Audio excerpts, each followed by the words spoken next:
सांगतो. आणि म्हणून मी आपल्याला एवढंच सांगतो, कुणी कापा कोंबड्या, कुणी कापा बकरे, पण नगराध्यक्ष होणार डॉक्टर स्पृहा डकरे होणार ना. पानपिंपरीचा व्यवसाय जो आहे तो मोठा आहे, पैसे दुसरेच लोक कमवतात, पण शेतकऱ्यांना मिळत नाही पैसे. आणि म्हणून इथले बिचौलिये एजंट सगळे काढून टाकू, थेट लोकांच्या हातात पैसे मिळाले पाहिजे अशी तरतूद आपण करू. आणि अंजनगाव सुरजी हे शिवसेनेला, बाळासाहेबांना मानणारी, धनुष्यबाणाला मानणारी भूमी आहे.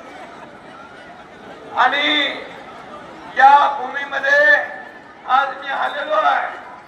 एक माझ्या लाडक्या बहिणींनी एवढ्या प्रचंड प्रमाणावर संख्या ने उपस्थित आहेत.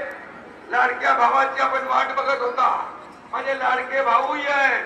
एवढा मोठा जनसमुदाय एका नगर परिषदेच्या निवडणुकीमध्ये प्रचाराला उतरतो, याचा अर्थ तुमचा विजय पक्का आहे, विजय पक्का आहे. आणि म्हणून हा परिवर्तनाची नांदी आहे. ही परिवर्तनाची नांदी आहे. आपला अजेंडा आहे विकास, आपला अजेंडा आहे डेव्हलपमेंट, आपला अजेंडा खुर्ची नाही. ज्या लोकांनी आपल्याला खुर्चीत बसवलंय त्या लोकांचे प्रश्न सोडवणं आपला अजेंडा आहे. त्या लोकांना समस्या सोडवणं आपला अजेंडा आहे.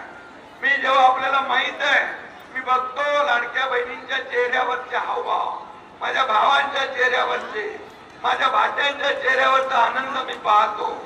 मी देखील गरिबी पाहिली आहे. मी माझ्या आईची, पत्नीची काटकसर पाहिली आहे. त्यावेळेस कसा महिना भागवायचा हे मी बघितलंय डोळ्याने. आणि जेव्हा मी मुख्यमंत्री झालो तेव्हा ठरवलं की माझ्या लाडक्या बहिणींच्या आयुष्यामध्ये त्यांच्या परिवाराला कसा आधार होईल. आणि त्याच्यातूनच मुख्यमंत्री माझी लाडकी बहीण योजनेचा जन्म झाला. आणि तुम्हाला मी सांगतो, कोणी माईकाला आला तरी लाडकी बहीण योजना कधीही बंद होणार नाही. हा माझा शब्द.